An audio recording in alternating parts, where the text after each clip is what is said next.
이런 장로님을 세워 주옵소서. 첫 번째 기도의 제목이 가장 중요하다고 저는 생각합니다. 하나님 마음에 합한 자를 세우소서. 하나님의 마음에 합한 사람이 되어야 되겠고, 선출된 분이 내가 하나님 마음에 합한 사람이 되리라 하는 결단이 있어야 될 줄로 믿습니다. 여러분, 하나님 마음에 합한 사람은 누구입니까? 여러분, 하나님의 마음에 합한 사람 하면 누가 떠오르십니까? 다윗이지요. 사도행전 13장 22절에 보면 하나님이 이렇게 말씀하십니다. 내가 이새의 아들 다윗을 만나니 내 마음에 합한 사람이라. 오늘 보면 시편 23편은 그리스도인들이 가장 사랑하는 말씀이라 해도 과언이 아닐 것입니다. 죽기 전에 듣고 싶은 성경 말씀 부동의 1위가 시편 23편이라고 합니다. 저도 임종이 다가오는 성도님을 신방할 때는 먼저 예수 사랑하심을 성경에서 배웠네 찬송가 563장을 불러드리고 그분의 귀에다가 대고 시편 23편을 읽어드립니다. 오늘은 시편 23편을 통해서 하나님 마음에 합한 자의 노래라는 제목으로 은혜를 나누려고 합니다. 하나님 마음에 합한 자가 되게 하옵소서 결단하시고 하나님의 마음에 합한 자를 세우소서 기도하는 교회와 성도 되기를 축원드립니다. 첫 번째, 하나님 마음에 합한 사람의 노래는 여호와는 나의 목자이시다. 그래서 내게 부족함이 없다입니다. 1절 말씀이지요. 여러분 한번 다시 한번 읽어 주십시오. 시작.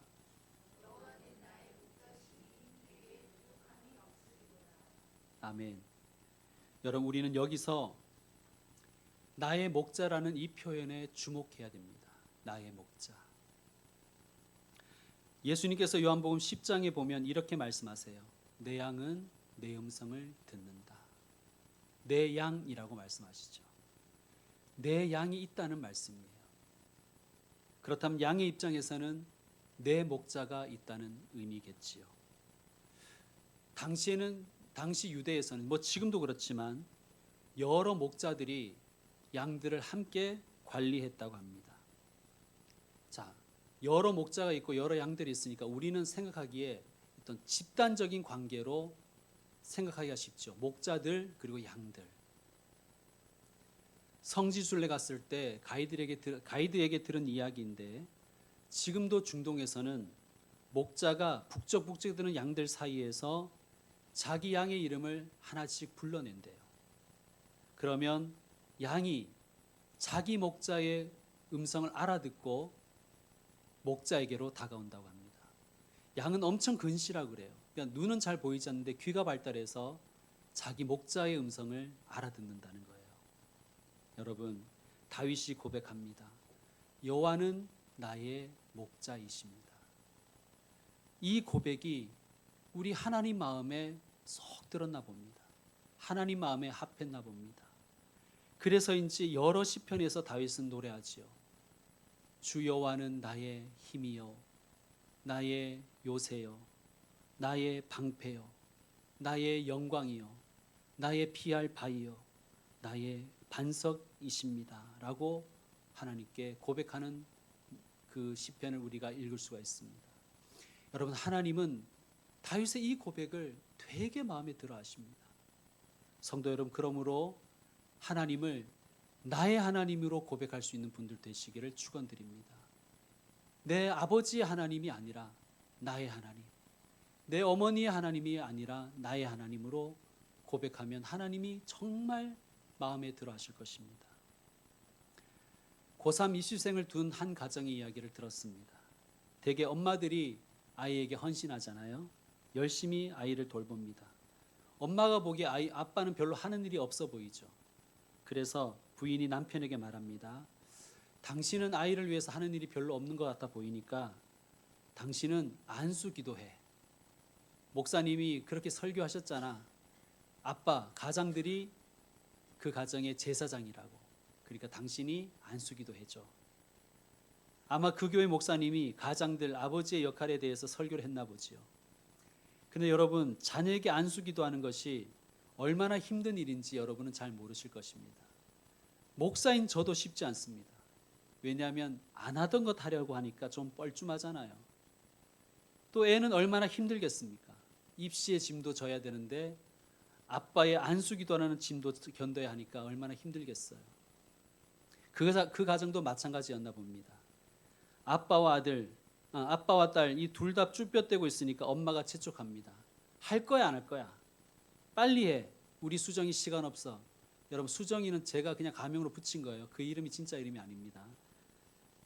그 아빠가 이렇게 얘기합니다. 자기가 너무너무 힘들었는데, 어색하고 힘들었는데 그때 이런 기도가 탁 나오더래요.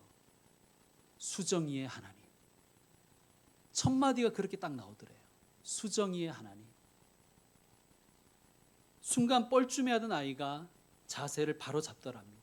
아이가 긴장하는 것이 느껴졌겠죠. 집중하는 긴장. 아이가 자세를 고쳐 잡으니까 아빠도 그때부터 기도가 막 터지는 거예요. 수정이 하나님, 우리 수정이를 붙들어 주십시오. 흔들리지 않게 마음을 지켜 주십시오. 지혜를 주세요. 길을 열어 주세요. 다 극복하고 승리하게 해 주세요. 그렇게 기도했더니 울컥하는 마음에 아빠도 울고 딸도 울었다는 이야기를 들었습니다. 자, 따라합시다. 나의 하나님. 한 번 더 따라합시다. 나의 하나님. 여러분, 나의 하나님으로 고백하시길 바랍니다. 여러분, 다윗이 여호와는 나의 목자이십니다 라고 이 고백할 때 저는 다윗이 울컥울컥했을 것 같아요. 나의 구원, 나의 영광, 나의 소망, 나의 반석이신 내 하나님. 그렇게 기도할 때 다윗이 울컥울컥했겠죠. 저는 그런 고백을 들으시는, 그 노래를 들으시는 하나님도 울컥했을 것 같습니다. 여러분, 하나님은 나의 목자이시다. 하나님은 나의 소망이시다.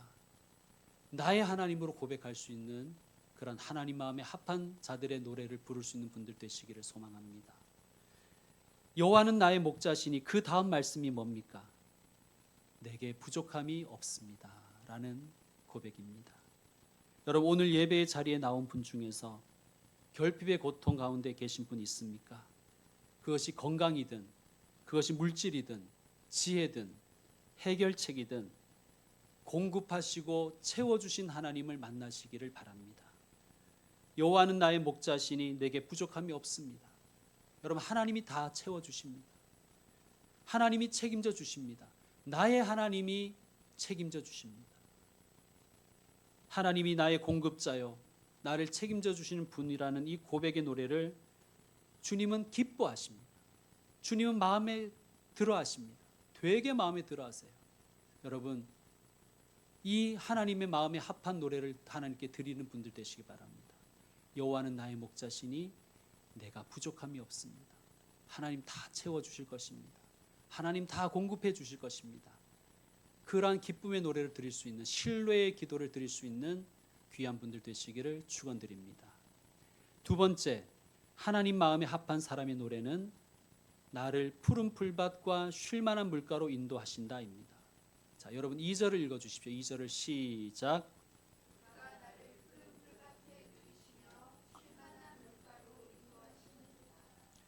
나를 푸른 풀밭에 누이시며. 푸른 풀밭이라고 표현했습니다. 풀밭이 푸르지 그럼 뭐 빨갛냐? 꼭 이렇게 삐딱하신 분들이 계시죠. 푸른에 해당하는 히브리어 데쉐는 연한 풀, 새로 돋아난 풀, 푸르디 푸른 풀을 의미합니다. 양들이 먹기 좋아하는 풀. 그러므로 푸른 풀밭이라는 것은 가장 이상적인 목초지를 의미하는 거예요. 자, 무슨 의미입니까? 여호와는 나의 목자시니 내게 부족함이 없는데, 나를 채워주시고 공급하시는데 그냥 적당한 걸 주시는 게 아니라 가장 좋은 것 주신다는 뜻입니다. 가장 좋은 것 주시는 하나님. 나에게 공급해 주시긴 하지만 그냥 뭐 괜찮은 것 주시는 하나님이 아니라 제일 좋은 것 주시는 하나님. 하나님 주신 것이 제일 좋은 것입니다.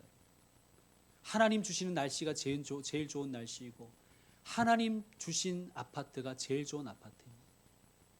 하나님이 이끄시는 것이 가장 좋습니다. 하나님이 주시는 직업이 최고 베스트의 직업입니다. 또한 쉴 만한 물가라고 하지요. 이스라엘에는 주로 와디가 있습니다. 건천이라고 합니다. 와디. 평소에는 물이 없습니다. 근데 비만 오면 급류가 흘러가는 곳이 와디, 건천이에요. 그런데 여러분, 그러한 건천은 쉴 만한 물가가 아니지요. 흘러가는 물은 신선하긴 한데 위험합니다. 반대로 고인물은 안전하긴 하지만 신선하지 못하죠. 마치 우리 인생의 딜레마 같아요. 지쳤는데 쉴 수 없고, 못 쉬니까 더 지치고, 힘들고 피곤한데 잠은 안 오고, 잠을 못 자니 더 힘들고 피곤한 것이 우리 인생 아닙니까? 성도 여러분, 하나님께서 우리에게 쉴 만한 물가로 인도하실 줄로 믿습니다. 신선함과 안전함을 다 누릴 수 있게 하십니다. 엄마가 자기를 버리고 도망갈지도 모른다고 생각하는 불안해하는 아이를 놀이동산에 데려다 놓고 놀라고 하면 놀 수가 있겠습니까? 불안해서 놀 수가 없지요. 그래서 어떤 분은 쉴 만한 물가를 놀 만한 물가라고 번역하는 분도 있습니다. 놀 만한 물가. 저는 이 번역이 참 좋은 것 같아요. 놀 만한 물가.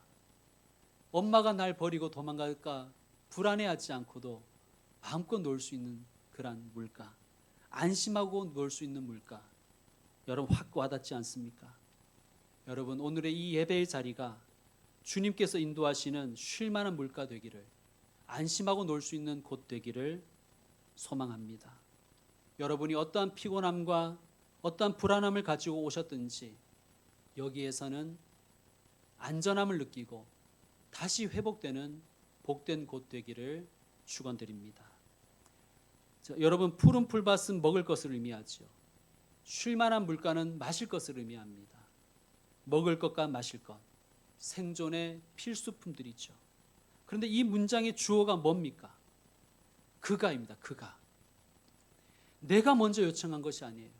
내가 막 하나님을 졸라서 하나님 제게 먹을 것 좀 주세요. 마실 것 좀 주세요. 막 내가 아양 떨고 노력해서 나에게 주신 것이 아니라 그가 먼저 내게 다가오셔서 그가 먼저 나의 목자가 되어주셔서 나를 푸른 풀밭과 쉴 만한 물가로 인도하신다는 것입니다. 이게 뭡니까 여러분? 이것을 우리는 은혜라고 하는 것입니다. 은혜. 오늘 예배 자리에 있는 성도들에게 하나님께서 은혜를 베푸시기를 소망합니다. 여러분 우리는 은혜 받을 만해서 하나님이 은혜를 베푸시는 게 아니에요. 우리가 은혜 받을 만해서 베푸시는 것이라면 보상이지요. 대가지요. 그러나 우리는 아무 자격이 없지만 심지어 우리는 노력한 것도 없지만 하나님이 일방적으로 우리에게 베푸셨습니다. 그래서 우리는 그것을 은혜라고 표현하는 것입니다. 나는 받을 자격이 없는데 하나님이 채우십니다.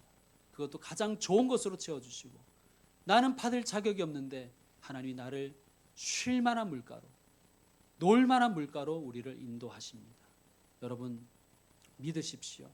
하나님은 여러분을 결코 방치하지 않으십니다. 오늘 이 예배 시간이 하나님이 베푸시는 놀라운 은혜를 경험하고 만끽하는 귀한 시간 되기를 축원드립니다.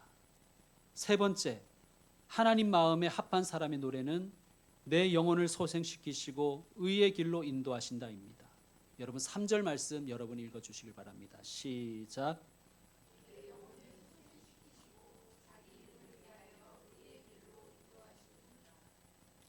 여러분 겉은 멀쩡해 보이는데 마음이 무너진 사람들이 있지요. 요즘 그런 사람들이 참 많은 것 같아요. 겉은 번듯해 보이는데 속이 다 무너져 버렸습니다. 무기력, 공황, 우울함. 예배를 드려도 은혜를 느끼지 못해요. 기도도 안 나와요. 감동도 없어요. 움직일 힘도 없어요. 여러분 이것은 단순히 지친 것이 아니라 내 영혼이 말라간다는 증거입니다. 여러분 영혼이 말라간다는 것을 경험해 본 적이 있으십니까? 저는 경험해 본 적이 있습니다. 그 고통이 얼마나 심한지 겪어보지 못한 사람은 모르는 고통입니다. 하나님을 안 믿는 것도 아니에요. 목사인데 하나님을 왜 안 믿겠어요? 하나님을 신뢰하지 않는 것도 아니에요. 그런데 내 영혼은 자꾸만 메말라 간단 말이에요. 아무것도 못하겠어요. 여러분, 그때 우리에게 필요한 것이 무엇입니까? 소생입니다. 소생. 내 영혼을 소생시키시고, 여기에 내 영혼에 해당하는 히브리어가 네페슈인데 원래는 호흡이라는 의미에서 나왔습니다. 네페슈, 호흡이라는 의미에서 나왔습니다. 하나님이 사람을 지으시고 그 교회에 생기를, 하나님의 호흡을 불어넣으시자 사람이 생명, 살아있는 영의 존재가 되었다고 말씀하시잖아요. 하나님의 호흡이 있을 때 살아있는 존재가 되는 것입니다. 소생에 해당하는 히브리어가 슈브입니다. 슈브라는 뜻은 다시 회복시키다라는 뜻입니다. 그러므로 내 영혼을 소생시키신다는 이 고백은 직역하면 내 호흡을 다시 회복시키시고라는 뜻입니다. 내 호흡을 다시 회복시키시고. 무슨 뜻입니까? 마치 하나님이 인공호흡을 하듯이, 호흡이 멈춰버린 메말라가는 사람에게 인공호흡을 하듯이 하나님이 메마른 영혼에게 하나님의 호흡을 다시 불어넣으신다는 그런 노래입니다. 소생이 그런 뜻입니다. 여러분, 저는 소망합니다. 예배를 통해서 숨이 턱턱 막히는 삶의 오르막을 오르고 계시는 분들이, 공황, 우울함, 무기력에 빠져 있는 분들이 다시 숨을 쉴 수 있게 되기를 저는 소망합니다. 다시 하나님의 호흡을 쉬게 되기를 저는 간절히 바랍니다. 여러분, 하나님의 호흡이 들어가야 됩니다. 성령의 바람이 불어야 됩니다. 하나님의 숨을 다시 들이마시고 성령의 바람을 다시 내가 맞을 때 다시 일어날 용기가 생기고 다시 시작할 힘이 생기는 줄 믿습니다. 내 영혼을 소생시키시고 그 다음이 무엇입니까? 자기 이름을 위하여 의의 길로 인도하시는도다. 자기 이름을 위하여라는 이 표현은 자기 이름을 알게 하시기 위하여라는 뜻입니다. 자기의 이름을 가르쳐 주시기 위하여, 하나님이 어떤 하나님이신지 보여주시기 위해서. 하나님의 준비하심을 경험한 사람은 하나님을 뭐라고 표현합니까? 여호와 이레. 하나님의 치유를 경험한 사람은 뭐라고 하나님을 표현합니까? 여호와 라파. 하나님의 평강을 경험한 사람은 뭐라고 표현합니까? 하나님 여호와 샬롬. 하나님은 자기 이름을 위하여, 자기 이름을 알려주시기 위해서 우리를 어떻게 하신다면 의의 길로 인도하신다는 것. 여러분, 히브리어에는 이 길을 의미하는 단어가 대표적으로 두 가지가 있습니다. 다라크라는 단어가 있고 마갈이라는 단어가 있어요. 마갈.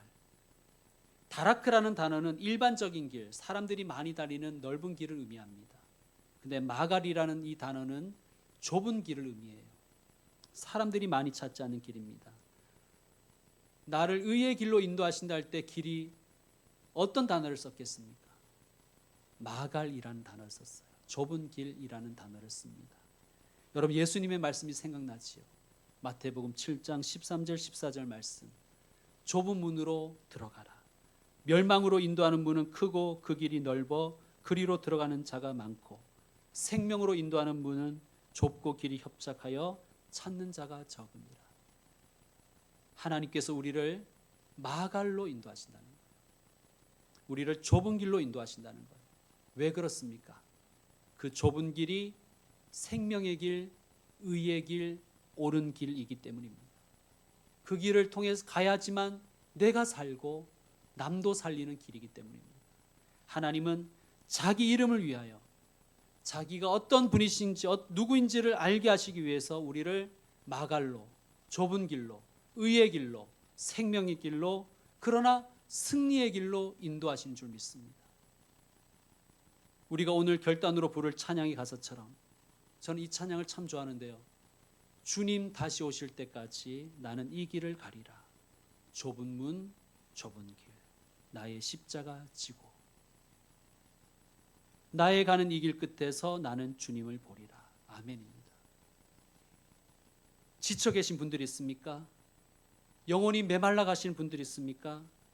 내 영혼의 생명의 숨을 다시 불어넣어 주옵소서 기도하시길 바랍니다.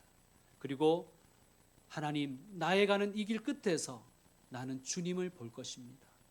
나의 가는 이 길 끝에서 나는 승리를 볼 것입니다. 그렇게 고백하고 나아가시는 분들 되시기를 축원드립니다. 네 번째, 하나님 마음에 합한 사람의 노래는 사망의 음침한 골짜기에서도 함께 하신다입니다.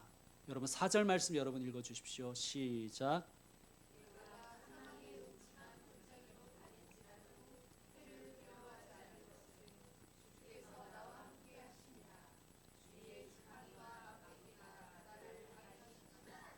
아멘. 여러분 인생길에는 사망의 음침한 골짜기가 있지요. 자, 그런데 다윗은 하나님이 내게 그런 골짜기 만나지 않게 해주신다가 아니라 그렇게 고백하지 않죠. 뭐라고 하십니까? 뭐라고 고백합니까? 내가 사망의 음침한 골짜기로 다닐지라도 해를 두려워하지 않을 것은 악을 두려워하지 않을 것은 이라고 표현합니다. 무슨 뜻입니까? 그 골짜기를 만나지 않게 하시는 게 아니라 그 골짜기를 통과할 수 있는 방법을 알려주신다는 거예요. 그 골짜기를 다닐지라도 해 입지 않고 통과할 수 있는 방법을 가르쳐 주시는데 그 방법이 뭐냐 하면 주께서 나와 함께 하심이라. 주께서 나와 함께 하심이라 인 것입니다. 여러분 인생의 사망의 음침한 골짜기가 나를 피해가는 것이 아니라 내가 그 사망의 음침한 골짜기를 다닐지라도 내가 그 음침한 골짜기에서 해당하지 않는 것은 주께서 나와 함께 하시기 때문입니다. 그런데 어떻게 나를 해당하지 않게 하시는가? 주의 지팡이와 막대기가 나를 안위하시나이다 라는 말씀을 합니다. 여러분 목자에게는 두 가지 도구가 있어요. 막대기와 지팡이를 들고 다닙니다. 막대기는 용도가 뭘까요? 맹수로부터 양을 보호하는 도구입니다. 사무엘상 17장을 읽어보면 골리앗이 다윗을 막 욕하고 저주하는 장면이 나오는데 왜 그랬냐면 다윗이 막대기 들고 골리앗을 향하여 갔거든요. 그러니까 막 골리앗이 성질내잖아요. 네가 나를 개로 여기고 막대기 들고 나오냐? 막 열받아서 킹받아서 소리 지르는 장면이 나옵니다. 하나님은 막대기로 우리를 보호하십니다. 사나운 짐승, 맹수들로부터 하나님의 막대기로 우리를 지켜주십니다. 또 하나의 도구는 뭡니까? 지팡이죠. 지팡이는 여러분이 아는 것처럼 이렇게 물음표처럼 생긴 지팡이입니다. 양이 아까 제 말씀대로 양은 엄청난 근실해요. 눈이 너무너무 나빠서 지 맘대로 나쁜 길로 갈 때가 너무나 많답니다. 그럴 때 목자는 어떻게 합니까? 지팡이로 딱 목을 탁 걸어가지고 옳은 길로 인도하는 거죠. 또 양이 구덩이에 빠질 때가 많답니다.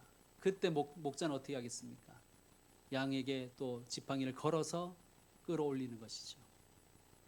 여러분 주의 지팡이와 막대기가 나를 안위하신다는 이 고백은 하나님이 막대기로 나를 보호해 주시고 사나운 짐승들로부터 나를 보호해 주시고 하나님께서 사나운 맹수들로부터 내 가정과 내 자녀들을 지켜주시고 주의 지팡이로 나를 인도하신다, 이끌어 주신다, 그런 고백의 노래인 줄로 믿습니다. 여러분은 주로 뭐에 집중하고 주목하고 계십니까? 어떤 분들은 사망의 음침한 골짜기에 집중하는 분들이 있어요. 자기가 처한 상황과 조건만 묵상해요. 아니 목사님, 내가 얼마나 심한 고통 중에 있는 줄 아십니까? 사망의 음침한 골짜기가 얼마나 험한 줄 목사님 아세요? 여러분, 고난의 골짜기, 사망의 음침한 골짜기만 묵상해 한들 무슨 소용이 있겠습니까? 우리가 주목하고 집중해야 할 것은 주께서 나와 함께 하심이라, 이 고백입니다. 주께서 나와 함께 하심이라. 나와 함께 하시는 주님을 주목하고 주님께 집중할 수 있는 주님의 사람이 되시기를 축원드립니다. 주께서 막대기로 보호하시고 지팡이로 인도하시니 나는 아무 문제가 없다. 나는 100% 승리한다. 이 믿음으로 믿음의 노래를 부르시는 분들 되시기를 축원드립니다. 다섯 번째, 하나님의 마음에 합한 사람의 노래는 원수의 목전에서 상을 베푸신다. 그래서 내 잔이 넘친다라는 고백입니다. 5절 말씀 여러분 읽어주십시오. 시작.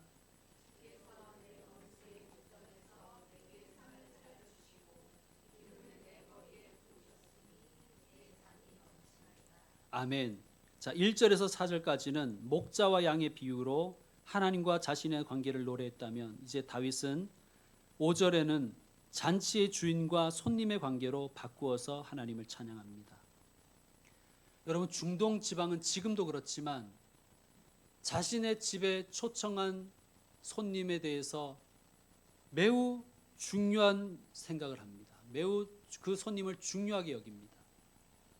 얼마나 중요하게 여기냐 하면 자기의 생명을 걸고서라도 손님을 지켜주려고 합니다. 창세기 19장에 보면 롯이 자기가 집에 초대한 손님들을 소돔과 고모라의 불량배들이 그 사람을 우리에게 내놔라, 우리가 그 사람들을 집단 성폭행하겠다라고 위협했을 때 롯이 어떻게 반응합니까? 이렇게 반응합니다. 내게 온 그 손님들 대신 내 두 딸을 줄 테니까 너희 마음대로 해라, 이렇게 표현해요. 여러분, 우리의 상식으로는, 지금의 상식으로는 이해가 되지 않죠. 이해할 수 없는 문화입니다. 어떻게 그런 말을 할 수가 있느냐. 그런데 여러분, 그것이 그들의 문화입니다. 내게 온 손님, 내가 초청한 손님은 내가 목숨을 걸고서라도 지킨다. 그것이 그들의 문화였습니다. 손님 대접을 소홀하게 하거나 내가 초대한 손님에게 피해를 주는 그런 사람은 인간 취급을 못 받는 거예요, 그 동네에서. 여러분, 이런 문화적 배경을 알면 5절의 노래가 이해가 될 것입니다. 이렇게 표현합니다. 주께서 내 원수의 목전에서 내게 상을 차려주신다. 이 상은 잔치상을 말합니다.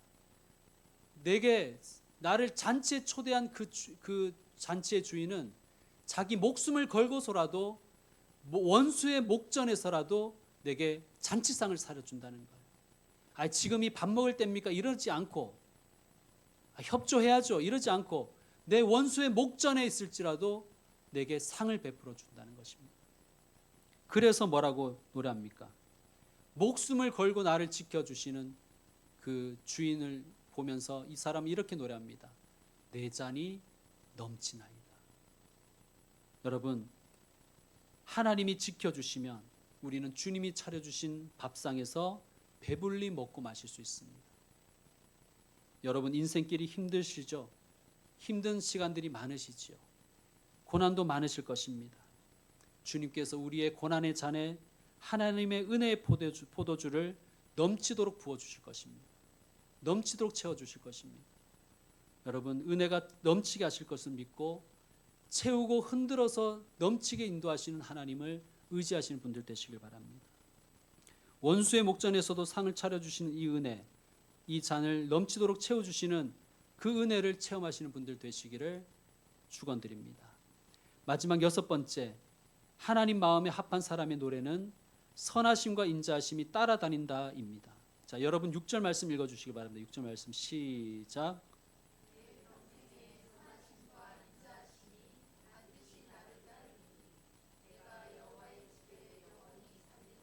아멘. 여러분이 아시는 분은 아시다시피 다윗은요 평생 쫓기며 살았습니다. 사울이라는 왕이 다윗을 죽이겠다고 항상 쫓아다녔죠. 여러분 아실 것입니다. 그리고 다윗은 블레셋에게 항상 쫓겼습니다. 적들에게 항상 쫓겼어요. 심지어 말년에는 자기가 사랑했던 아들이 반란을 일으켜서 다윗 죽이겠다고 쫓아다녔습니다. 평생 원수들이 다윗을 죽이겠다고 쫓아다녔는데 다윗이 뭐라고 노래하고 있습니까? 내 평생에 선하심과 인자심이 반드시 나를 따라다닙니다. 여러분, 이 놀라운 고백 아닙니까? 하나님, 나는 왜 이렇게 맨날 고통이 나를 따라다닙니까? 왜 고난이 나를 따라다닙니까? 왜 아픔이 나를 따라다닙니까? 이렇게 표현하지 않고, 왜 배신이 나를 따라다닙니까? 이렇게 하지 않고, 내 평생에 주의 선하심과 인자하심이 항상 나를 따라다녔습니다. 그리고 앞으로도 계속해서 나를 평생 따라다닐 것을 저는 믿습니다. 그렇게 고백하는 거예요. 선하심을 히브리어로 토브라고 합니다. 토브. 영어로는 goodness. 그러니까 이런 표현이 있죠. 토브가 항상 나를 따라다닐 것이다. goodness가 나를 항상 따라올 것이다. 무슨 뜻입니까? 끝이 좋을 것입니다. 결과는 반드시 잘 될 것입니다. 라는 노래인 줄 믿습니다. 여러분, 이 노래를 우리가 부를 수 있기를 원합니다. 하나님, 끝이 반드시 좋을 줄 믿습니다. 지금은 험한 길 가고 있지만, 내 인생의 험한 길을 지금 걷지만 결과는 반드시 승리할 줄 믿습니다. 잘 될 줄 믿습니다. 이 노래를 드릴 수 있는 분들 되시길 바랍니다. 인자심을 히브리어로 헤세드라고 해요. 헤세드 많이 들어보셨죠? 근데 헤세드를 영어로 보면 unfailing love라고 번역합니다. unfailing love. 패배하지 않는 사랑. 결코 실패하지 않는 사랑. unfailing love. 헤세드가 나를 따라다닐 것이다. unfailing love가 나를 따라올 것이다. 무슨 뜻입니까? 역시 마찬가지입니다. 반드시 승리하게 하신다. 반드시 이기게 하신다. 실패하지 않게 하신다. 그런 뜻입니다. 여러분, 오늘 예배드리는 성도 여러분, 지금 여러분의 상황이 어떻든지 간에, 무엇에 쫓기든지 간에 오늘 말씀을 기억하시고 여러분의 노래로 부르기를 원합니다. 여러분의 끝은 무조건 좋을 것입니다. 여러분은 다 잘 될 것입니다. 그리고 반드시 승리할 것입니다. 이 노래를 자녀들에게도, 친구들에게도, 동료들에게도, 가족들에게도, 남편에게도, 아내에게도 불러주십시오. 그대는 끝이 좋을 것입니다. 다 잘 될 것입니다. 당신은 반드시 승리할 것입니다. 그렇게 축복하며 노래 불러줄 수 있는 사람이 되시길 바랍니다. 여러분, 이런 말들을 어른들이 하지요. 돈을 쫓지 말고 돈이 쫓아오게 해라. 뭐 그런 말을 하지 않습니까? 여러분, 저는 그 말이 6절의 말씀과 일맥상통하는 것 같아요.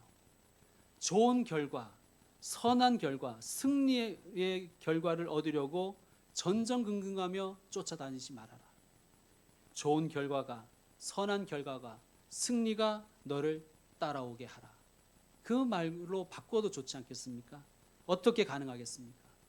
토브와 헤세드가 나를 따라다니면 됩니다. 주의 선하심과 인자하심이 나를 따라오면 가능할 줄로 믿습니다.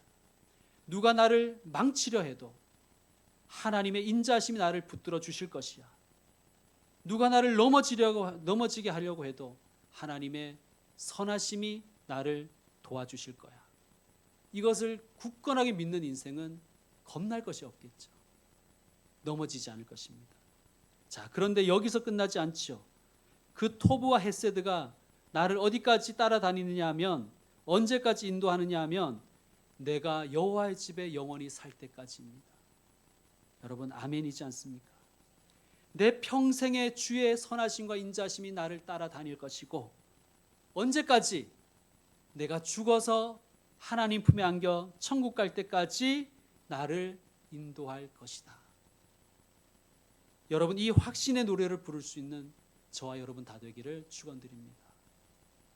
오늘 시편 23편을 통해서 하나님 마음에 합한 자의 노래 6문장을 배웠습니다. 여러분, 이 6문장이 저와 여러분의 평생의 고백이요, 노래요, 찬양되기를 소망합니다. 여러분, 하나님 마음에 합한 사람이 되십시다. 하나님 마음에 합한 사람이 일꾼으로 선출되기를 우리는 기도하십시다. 그가 어떤 사람이든 간에 하나님의 마음에 합한 사람 되리라 결단하는 사람 되기를 기도해 주십시다. 그리고 무엇보다도 저와 여러분의 가정이, 저와 우리 교회와 우리 교회 모든 교우들의 삶의 가정이 오늘 이 하나님 마음에 합한 사람의 노래를 부를 수 있는, 목이 터져라 부를 수 있는 주님의 귀한 사람들 되시기를 축원드립니다.